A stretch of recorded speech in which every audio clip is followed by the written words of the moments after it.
HD सच्ची कहानियों पर आप सभी का स्वागत है। हम जिस गांव में रहते थे वह गांव बहुत ही पिछड़ा हुआ गांव था। वहां पर लड़कियों के पढ़ाई के लिए बहुत रोक टोक भी थी। कारण हमारी जाति का भी था।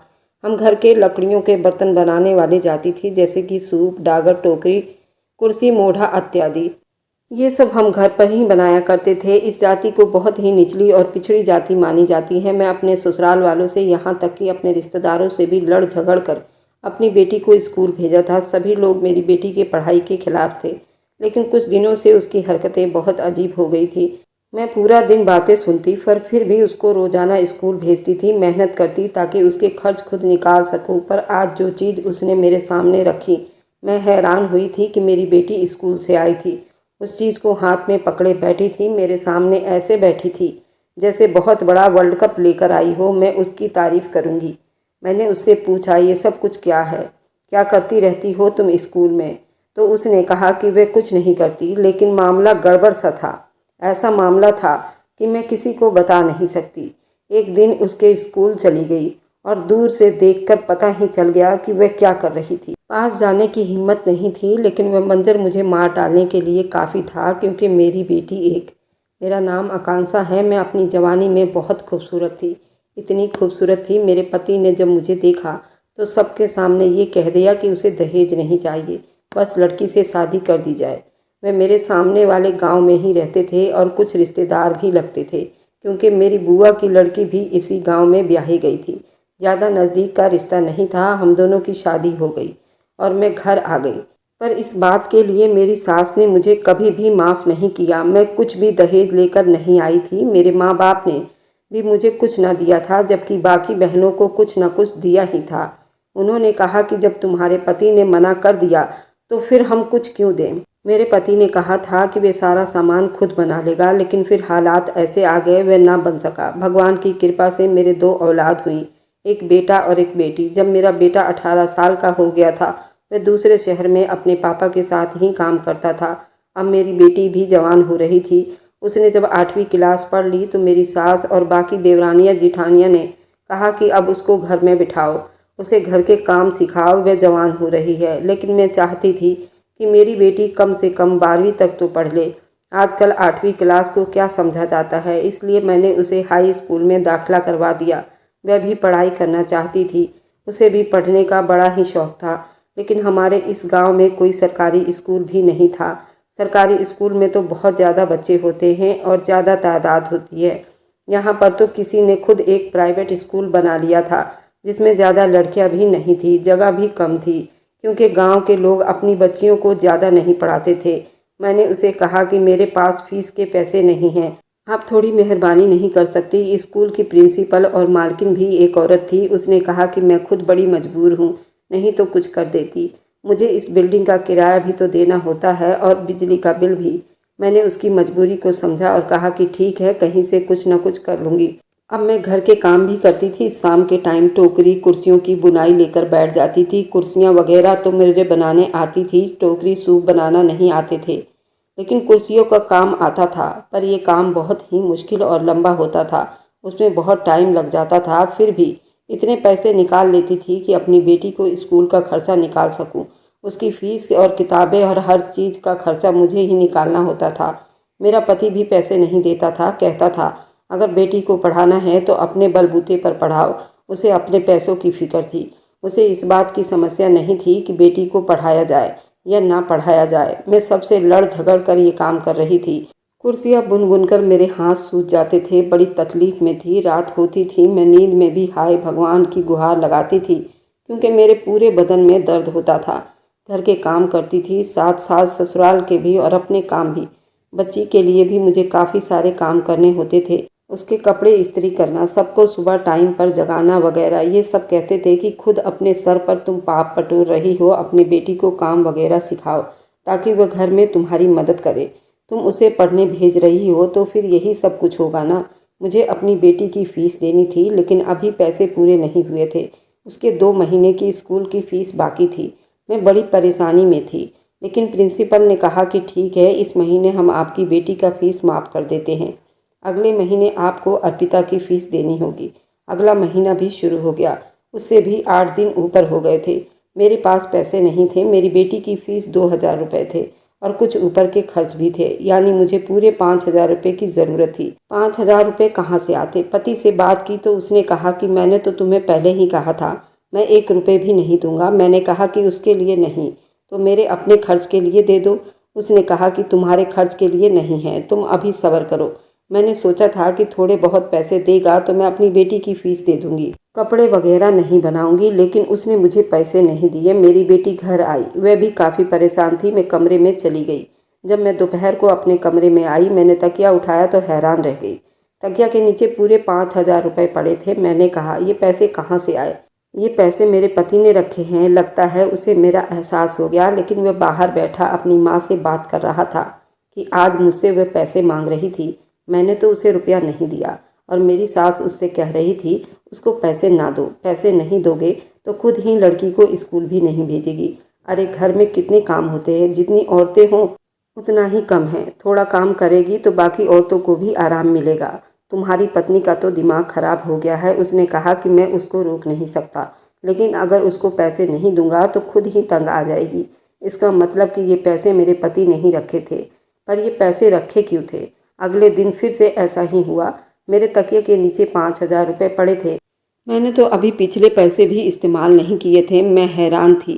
मुझे पैसों की बहुत सख्त ज़रूरत थी। मैंने वह पैसे अपनी बेटी को दे दिए और कहा अपनी फ़ीस दे दे, और कुछ किताबों के पैसे थे जो उसने उधार ली थी वे भी वापस कर देना, कुछ अच्छा खाना भी खा लेना। उसने कहा कि ठीक है मम्मी। मैं भी बहुत खुश थी। पैसे ले जाने लगी।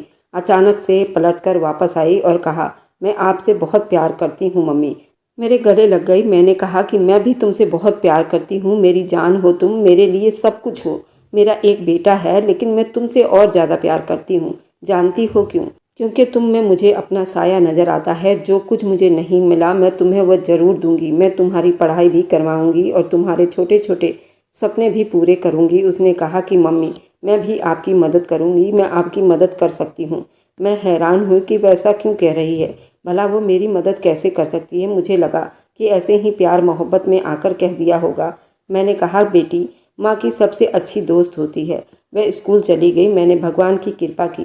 चलो, जो ज़रूरत थी वह तो पूरी हो गई, पर ये पैसे आ कहाँ से रहे थे? इस घर में ऐसा कोई भी नहीं था जो मेरी मदद करता। मेरा एक जेठ था जिसकी मुझ पर गंदी नज़र थी, क्योंकि मैं सबसे ज़्यादा खूबसूरत थी। जब मैं शादी करके आई थी तो मेरी ज़रूरत से ज़्यादा ही तारीफ़ें करता था। मैं समझती थी कि शायद उसकी आदत है और ये सब उसके साथ ही इस तरह पेश आता है। फिर मुझे पता चला कि ऐसा वैसा कुछ नहीं है, वह सिर्फ मेरे साथ इस तरह पेश आता था। फिर ये बात मेरे पति तक पहुंच गई।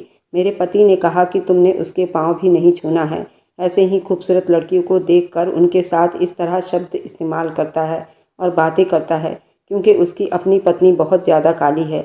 तभी से मैं उससे दूर रहती थी, लेकिन कभी कभी वो मेरे हक में भी बोल लेता था। मुझे लगा शायद ये सब कुछ मेरे भले के लिए ही कह रहा होगा, लेकिन वह इतना अच्छा नहीं था।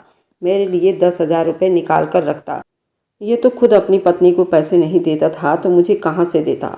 उसे मुझसे कोई और मतलब हो सकता था, लेकिन मेरे लिए उसके दिल में अच्छी नीयत नहीं हो सकती थी। फिर ये सब मेरे साथ कौन कर रहा था? असल हैरानी तब हुई जब तीसरे दिन भी मेरे तकिया के नीचे 5,000 रुपये पड़े मिले थे। अब मैं अपने कमरे में नज़र रखने लगी, क्योंकि कोई ना कोई तो आकर वहाँ पर पैसे रख ही जाता था। मैंने सारे काम अपने कमरे के पास बैठकर ही किया। बर्तन भी बाहर बैठकर धोए, कुर्सियाँ भी वहीं सामने बैठकर बुना। कमरे में सिर्फ मेरी बेटी ही गई थी, वह भी स्कूल से आने के बाद, क्योंकि वहाँ पर उसके कपड़े पड़े थे। पूरा दिन वहाँ कोई नहीं गया था। फिर शाम को मैंने देखा वह फिर से 5,000 रुपये पड़े थे। इसका मतलब ये पैसे मेरी बेटी ने रखे थे। पर मेरी बेटी इतने पैसे कहाँ से लेकर आ रही थी?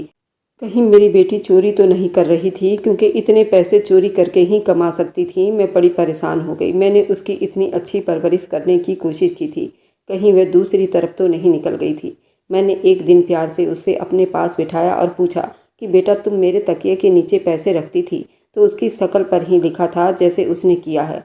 उसने कहा कि हाँ मम्मी, मैंने रखे थे। मैंने कहा, क्यों रखे थे? उसने कहा कि तुम्हारी मदद करने के लिए मम्मी। मैंने कहा, पर तुम पैसे कहाँ से लेकर आ रही हो? उसने कहा कि मैंने ये पैसे खुद कमाए हैं। मैंने कहा, पर तुम करती क्या हो? उसने कहा कि ये नहीं बता सकती, पर पैसे मैंने कमाए हैं, ये मेरे कमाई के पैसे हैं। मेरी बेटी अब जवान हो रही थी, खूबसूरत भी बहुत थी, कमसीन थी, लेकिन बेवकूफ़ नहीं थी। अपनी उम्र से ज़्यादा बड़ी हो गई थी, क्योंकि इस घर में उसने अपनी माँ को अपने बाप से मार खाते हुए भी देखा था और अपनी दादी से बातें सुनते हुए भी देखा था। उसके अंदर कोई इतना बचपना नहीं था, इतनी मासूम नहीं थी। और ये तो मैं भी जानती थी कि पैसे कमाना कोई आसान काम नहीं था, और वह भी 5,000 रुपये। मैंने कहा कि अर्पिता देखो, मेरी बात गौर से सुनो बेटा। जो तुम 5,000 रुपये, अभी मेरी बात मेरे मुंह में ही थी कि मेरा पति वहां पर आ गया। उसने कहा कि क्या बातें हो रही है 5,000 रुपये के बारे में। मैंने कहा कि 5,000 रुपये की ज़रूरत है, आप दे सकते हैं।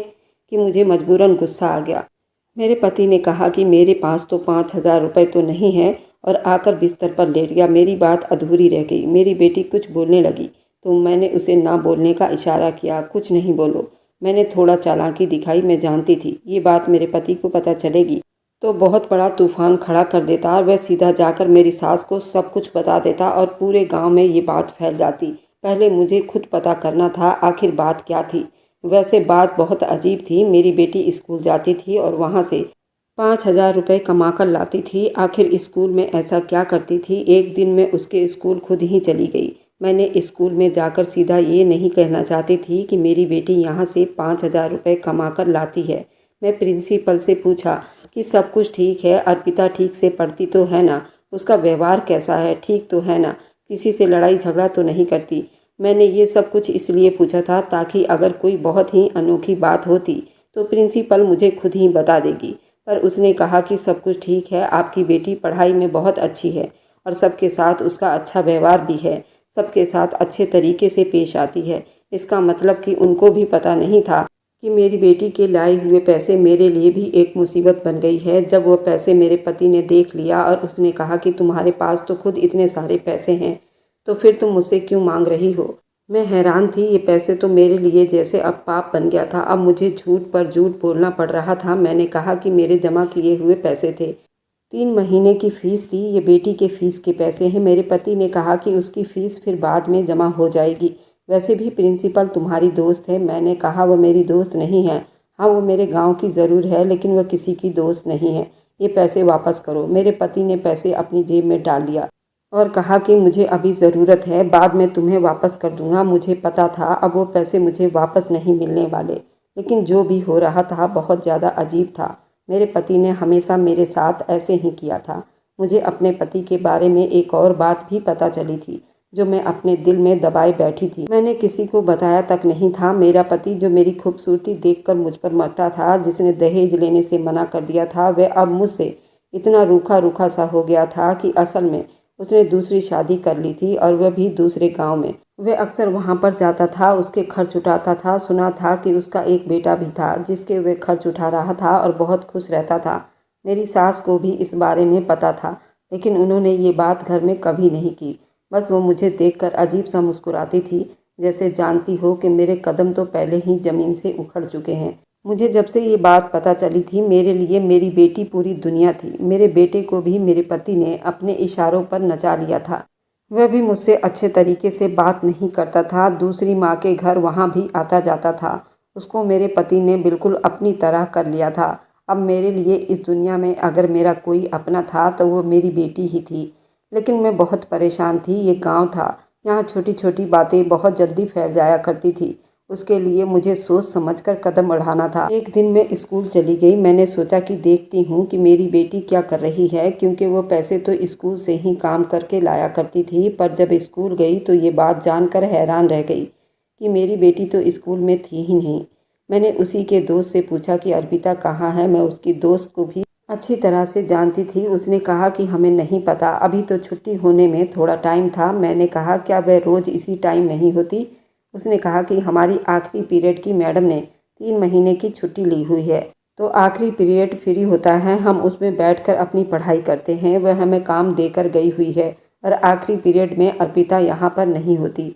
मैंने कहा कि तुमने ये बात किसी और को बताई है। उसने कहा कि नहीं, मुझे अर्पिता ने बताने से मना किया था, लेकिन वे आखिरी पीरियड में गायब हो जाती है। मैंने कहा अभी वे कहाँ है। उसने कहा कि मुझे नहीं पता। मैं ज़्यादा परेशान हो गई कि मेरी बेटी कहाँ है, मैं उसे कहाँ तलाश करूं। पर उसने कहा कि वह छुट्टी के टाइम आ जाएगी, आप यहाँ पर इंतज़ार कर लीजिएगा। छुट्टी के टाइम आ जाती है और हमारे साथ ही निकलती है। मेरी बेटी वापस अपने दोस्त के साथ ही आया करती थी। मैंने कहा नहीं, उसे पता चल जाएगा कि मैं उसके पीछे आई थी। मैं घर आ गई और मेरी बेटी छुट्टी के टाइम पर घर आ गई। उसने फिर से 5,000 रुपये मेरे हाथ पर रख दिए। उसने कहा कि मम्मी, आपने कहा था ना कि तकिया के नीचे नहीं रखना, पापा देख लेते हैं, इसलिए पैसे आपको दे रही हूँ। मैंने अपनी बेटी को हैरान होकर देखा। उसने कहा कि क्या बात है मम्मी? मैंने कहा कि नहीं, कोई बात नहीं है। अगले दिन मैं स्कूल चली गई। जैसे ही आखिरी पीरियड का टाइम हुआ, मैंने देखा कि वह स्कूल की एक छोटी सी दीवार को छलांग कर बाहर जा रही थी। मेरे तो हाथ पांव फूल गए थे। आखिर मेरी बेटी क्या कर रही थी? वह स्कूल से कहाँ जा रही थी और वह किधर जाती थी? उसने मुझे ये बात क्यों नहीं बताई? मैं भी उसके पीछे पीछे चलने लगी। वह चलती जा रही थी। जब वह थोड़ी आगे पहुंची तो मेरे हाथ पांव और ज़्यादा कांपने लगे, क्योंकि वह जिस घर में जा रही थी उस घर के बारे में हम सब अच्छी तरह से जानते थे। पूरा गांव जानता था। अगर मेरी बेटी को किसी ने वहां आते जाते देख लिया होता तो अभी तक मेरी बेटी इतनी बदनाम हो जाती। उस गांव में उससे कोई भी शादी नहीं करता, क्योंकि ये घर जिन लोगों का था उनको हम सब अच्छी तरह से जानते थे। वे औरत कोई नहीं बल्कि वो कुछ हिजड़े थे जो यहाँ पर रहा करते थे और पूरे गांव में जाकर नाच गाना किया करते थे। या किसी का बच्चा होता था तो उनको बुलाया जाता था। उनके घर में कोई भी नहीं जाता था, उनसे कोई मेल मिलाप नहीं रखता था। वे तैयार होकर बाहर निकल जाते थे। मेरी बेटी वहाँ पर क्या कर रही थी? उसका वहाँ पर क्या काम था? क्या मुझे अंदर जाना चाहिए था? पहले मुझे ये बात अपने पति को बताना चाहिए थी, लेकिन पति को बताती तो वो मेरी बेटी पर हाथ भी उठा सकता था, उसकी पढ़ाई भी बंद करवा देता। इसलिए मैं खुद ही आगे बढ़ गई। मेरी बेटी तो अंदर चली गई थी। आखिरी पीरियड और छुट्टी के टाइम मिलाकर वह यहाँ करीब 2 घंटे बिताती थी। उसका बैग भी उसी के पास था। मैंने दरवाजे पर दस्तक दी। अंदर से हिजड़ा आया। वो मुझे देखते ही पहचान गया। मैंने उसे धक्का दिया। मैं अंदर दाखिल हो गई। सामने का मंजर देखकर हैरान रह गई। मेरी बेटी वहीं पर बैठी थी। वो मुझे देखकर घबरा सी गई। मैंने कहा, ये क्या कर रही थी तुम यहाँ पर? बोलो, क्या कर रही थी तुम यहाँ पर? क्यों हिजड़ों के पैरों में बैठी हुई हो? तेरा यहाँ पर क्या काम है? तुझे मैंने बताया था ना कि अगर तूने कोई ऐसी वैसी हरकत की, मेरी इज्जत बर्बाद की, तो मैं तुझे कभी माफ़ नहीं करूँगी। अरे तेरे लिए मैंने सबसे झगड़ा मोल लिया है। तेरा बाप भी हमारा नहीं है, वह भी हमारे लिए कभी खड़ा नहीं होगा।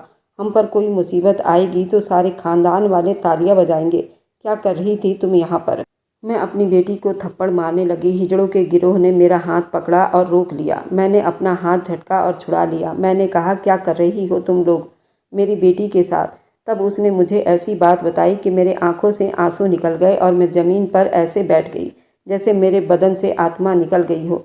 मैं अपनी बेटी की तरफ देख कर रो रही थी। मुझे हिजड़ों ने बताया कि आपकी बेटी हमारे पास काम करने के लिए आती है। उसने कहा कि वो हमारे घर को साफ कर दिया करती है। बच्ची बहुत प्यारी है, हम बुरे लोग नहीं हैं। हम उससे सारे घर का काम भी करवा सकते थे, लेकिन हमने पूछा कि तुम काम क्यों करना चाहती हो, क्योंकि हम आपको जानते हैं, पता था ये आपकी बेटी है। उसने कहा कि मेरी मम्मी मेरे लिए बहुत मेहनत करती है, बहुत परेशान रहती है, थक जाती है। रात को जब सोती है तो मेरी मम्मी नींद में भी दर्द से तड़पती है। उनकी पूरी हड्डियों में दर्द रहता है, लेकिन अगले दिन फिर से खड़ी हो जाती हैं। इसलिए मैं उनके लिए कुछ करना चाहती हूँ। हमारा ये घर बहुत बड़ा था, हमें नौकरानी की ज़रूरत थी। असल में जो नौकरानी पहले यहाँ पर काम करती थी वो यहाँ से काम छोड़कर चली गई थी। उसने इस लड़की के स्कूल में काम करना शुरू कर दिया था। वहाँ पर किसी को ये बात बता रही थी कि वो यहाँ पर पैसे तो अच्छे मिलते थे, लेकिन मैं ऐसे लोगों के घर में काम नहीं करना चाहती थी। बुरे लोग होते हैं ना, घर घर में जाकर नाच गाना किया करते हैं ना, इसलिए। वही उसने बात सुन ली और हमारे पास आ गई। हमने कहा, हमारे पास तुम्हारे लिए कोई काम नहीं है। अगर तुम्हें थोड़े बहुत पैसे चाहिए तो हम दे देंगे। पर उसने कहा कि वो मेहनत से पैसे कमाना चाहती है, इसलिए हमने उसे 2-4 काम करवाया। फिर धीरे धीरे पता लगने लगा कि बहुत अच्छा मेकअप करती है, उसको बहुत अच्छा मेकअप करना आता है। और हमने उसे थोड़ा बहुत खुद से सिखाया और चीज़ों के बारे में भी बताया। हमें लगता है आपकी बेटी के हाथ में कुदरती टैलेंट है, उसको ब्रश चलाना आता है, कोई आम बात नहीं है। ये पेंटिंग कर ले तो बहुत अच्छी पेंटिंग कर सकती है। मेकअप भी तो पेंटिंग होता है ना, हम सबका मेकअप करती है और वह भी बहुत अच्छा। उस टाइम तक तैयार होकर हम लोग निकल जाते हैं। फिर पूरी रात तक हमारे पास काम होते हैं। वह 2 घंटे के अंदर ही 30 मिनट में हम सबको तैयार करती है। बहुत जल्दी जल्दी से काम करती है। हम लोग अगर ऐसा मेकअप बाहर से करवाएं तो एक एक इंसान के 2-2 हज़ार रुपये, 3-3 हज़ार रुपये तक लग सकते हैं, बल्कि शायद उससे भी ज़्यादा। तो हम उसे इकट्ठे ही 5,000 रुपये दे देते हैं और ये भी खुश हो जाती है, हमारा भी काम हो जाता है। हमारी कमाई हमारे लिए भी हराम की कमाई नहीं होती, क्योंकि हम उसके लिए मेहनत तो करते हैं ना। हराम की कमाई तो वह होती है जो घर बैठकर कमाए, आपको उसके लिए हिलना भी ना पड़े। लेकिन हम तो बहुत ज़्यादा मेहनत करते हैं। पर जो आपकी बेटी यहाँ से काम करके पैसे ले जाती है, वह कैसे गलत हो सकता है? ये तो उसके लिए काम करती है। मैंने अपनी बेटी को देखा तो मैं खुद हैरान रह गई। मेरी बेटी मेरी मासूम सी परी, उसने कैसे ये सब कुछ सोचा, कैसे उसके अंदर ये बात आई और ये जज्बात पैदा हुई। और फिर भगवान ने उसे एक टैलेंट दिया और उसने उस टैलेंट का इस्तेमाल किया। वह इतने सारे पैसे कमा रही थी। उन्होंने कहा कि आप अपनी बेटी पर कभी हाथ ना उठाइए, आपकी बेटी बड़ी ही एहसास करने वाली बेटी है। ऐसी औलाद तो किस्मत वालों को मिलती है। मैंने अपनी बेटी को गले से लगा लिया, उसके आंसू साफ किए। वह इस तरह से रो रही थी जैसे उसने बहुत बड़ा कुछ गलत काम कर दिया हो। मैंने उसे कहा कि तुमने कुछ गलत काम नहीं किया, तुमने तो अपनी माँ का एहसास किया, उसका एहसास किया जिसका एहसास उसके खुद के अपने माँ बाप ने भी नहीं किया होगा, पति ने भी नहीं किया, ससुराल वालों ने भी नहीं किया। लेकिन आज मेरी औलाद ने मेरा एहसास किया है। बहुत बड़ी बात है। मैंने उन लोगों को कहा कि अगर ये बात गांव वालों को पता चल गई तो बहुत बुरा होगा। उन्होंने कहा कि ये बात कभी भी पता नहीं चलेगी, आप ट्यूशन का बहाना करके उसको घर से भेज दिया करें। हम उसको हिफाजत वापस छोड़ देंगे और रास्ते से पकड़ भी लेंगे, किसी को पता भी नहीं चलने देंगे, क्योंकि इस तरह फिर उसके स्कूल का हर्जा भी नहीं होगा। मैंने कहा कि हाँ ठीक है, मैं ऐसा ही कुछ करती हूँ, क्योंकि मेरी बेटी मेरे लिए काम करना चाहती थी और 2 घंटे से कोई फ़र्क नहीं पड़ता। अब वहाँ मेरी बेटी काम करती थी और मैंने घर वालों को कहा था कि वह ट्यूशन जाती है। मेरे पास पैसे वगैरह भी होते थे। मैं उन्हीं पैसों से अपनी बेटी के लिए चीज़ें लाती थी, कपड़े बनवाती थी। मेरे पति की दूसरी शादी के बारे में मुझे पता चल गया था। जब मैंने उससे लड़ाई झगड़ा किया तो वह हमेशा के लिए अपनी दूसरी पत्नी के पास चला गया। कुछ साल के बाद मेरा बेटा भी वापस आ गया, क्योंकि सौतेली माँ तो सौतेली ही होती है। मुझे मेरे पति की दूसरी शादी के बारे में पहले से ही पता था, लेकिन मैं चुप थी। अब खानदान वालों को भी ये बात पता चल गया था। वे लोग बातें तो कर ही रहे थे, लेकिन उससे मेरे पति को क्या फ़र्क पड़ता। वह हमेशा के लिए वहीं चला गया। मेरे बेटे को भी हमने सब कुछ बता दिया। उसे इस बात की समस्या नहीं थी। अब हम तीनों ही एक दूसरे का सहारा थे। इस घर में रह रहे थे। धीरे धीरे हमारे पास इतने पैसे आ गए थे, हमने अलग घर ले लिया। मैं वहाँ रहने लगी। मेरी ज़िंदगी से 2 बड़े बड़े दुख खत्म हो गए थे। ये दुख मेरे लिए दिल में हमेशा रहेगा कि मेरा पति दूसरी औरत के साथ था, लेकिन शायद वही उसके लिए अच्छी थी। मेरे लिए सब कुछ मेरे बच्चे थे और उनके साथ अपनी ज़िंदगी बिता रही हूँ और भगवान की कृपा है। अब सब कुछ अच्छे तरीके से चल रहा है। ज़िंदगी अच्छी तरह बीत रही है। मुझे किसी बात की फ़िक्र नहीं है। अपने बच्चों का भविष्य चाहती हूँ। आप लोग बताइए, इस कहानी में क्या मेरी गलती थी? मैं अपनी बेटी को पढ़ा रही थी, या फिर इस गंदे समाज की जो औरत को कुछ नहीं समझती? घर में भी तो मैं कुर्सियाँ बनाया करती थी। अगर मैं अपनी बेटी के अच्छे भविष्य के लिए उसे पढ़ा रही थी तो क्या गलत था? और अगर मेरी बेटी अपने माँ का सहारा बनना चाहती थी तो उसमें क्या गलत था? आप लोग मुझे कमेंट में ज़रूर बताइएगा, क्योंकि मेरे ससुराल के साइड के सारे लोग मुझे माँ बेटी को बहुत गलत समझते हैं। मुझे उन लोगों से कोई फ़र्क नहीं पड़ता। आप लोग ज़रूर बताएं कि कौन सही है और कौन गलत है। अगर आपको आज की कहानी पसंद आई है तो वीडियो को ज़रूर लाइक कीजिएगा और अपने दोस्तों के साथ शेयर भी कीजिएगा। और हाँ, अगर आपने अभी तक हमारे चैनल को सब्सक्राइब नहीं किया है तो ज़रूर सब्सक्राइब कर लीजिए। मिलते हैं हम अपनी कल की एक नई दिलचस्प कहानी के साथ। मुझ पर सदा अपना प्यार और स्नेह बनाए रखें। सभी को मेरा प्यार भरा नमस्कार दोस्तों।